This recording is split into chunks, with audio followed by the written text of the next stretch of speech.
This week's parsha is the most important parsha in the entire Torah. You may ask, why is this week's parsha the most important in the entire Torah? Well, let me tell you.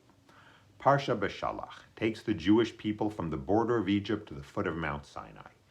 We have Hashem's decision to take the scenic route, Pharaoh changing his mind and sending his army after his former slaves, Israel complaining, the splitting of the sea, the drowning of the Egyptian army, the men and women of Israel singing the Shirat Hayam, Israel complaining again, we have water from rocks and manna from heaven, Amalek's attack and Israel's victory. But none of that is why this is the most important parsha. The reason this is the most important parsha is because it shows us how the nation of Israel refound its voice and reclaimed its birthright. If we go back to the middle of the book of Bereshit, we'll remember when Jacob tricked Isaac into blessing him. And you'll remember, especially if you watch these videos, Isaac's line. The voice is the voice of Jacob and the hands are the hands of Esau. Since the start of the book of Shemot, the nation of Israel, the children of Jacob, seem to have lost their voice. Other than a few brief interactions with Moshe, they are essentially silent through the entire story. The Nile turning to blood, no reaction from Israel. Frogs, lice, boils, nothing. All 10 plagues, we don't hear a word from Israel. How different is that from the voice of Jacob? When he has the dream of the ladder to heaven, he wakes up and says, how awesome is this place? But the nation of Israel is witness to 10 fantastic plagues and no comment. Israel has lost its voice. Now maybe we'll say that slavery will do that to you. But once they are free from their slavery, we still see no mention of Israel thanking Hashem. Indeed, they do begin to speak once they are free, but what do they say?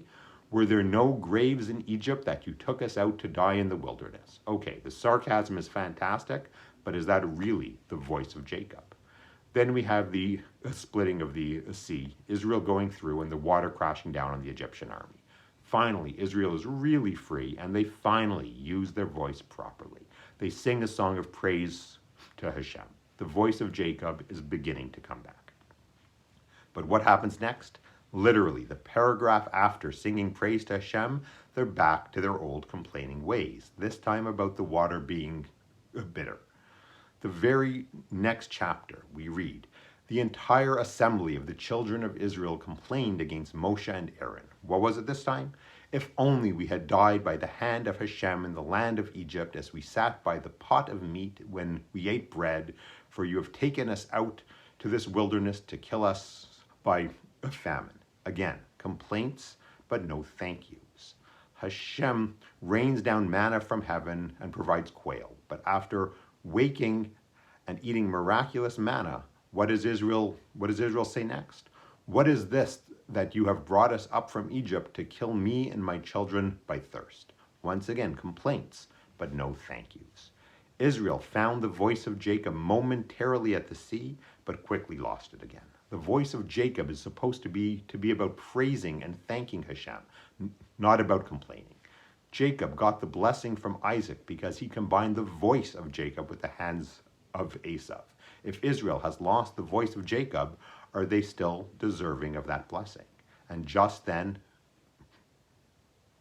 Amalek, a descendant of Esau, attacks to reclaim their birthright. And how does Israel respond? First, they take up arms under the direction of Joshua. That's Israel showing that they still possess the hands of Esau. But at the same time, Moshe climbs the hill and raises his hands towards heaven, seemingly reminding the people that hands aren't supposed to be used for war. They're supposed to be raised towards heaven in authentic prayer. And when the people see this, they raise their hands towards heaven and begin praying again. They find the voice of Jacob, and only then are they able to be victorious over Amalek. It is in the battle with Amalek that the people of Israel finally realize how to combine the hands of Esau with the voice of Jacob, reclaiming the blessing of Abraham. And it's no surprise that it's at this point that the people are ready to approach Sinai and receive the Torah, their true birthright. That is one of the reasons why this is the most important parsha in the entire Torah. But the other reason is that the most important piece of Torah is whatever piece of Torah you have in front of you right now. Shabbat Shalom and Am Yisroel Chai.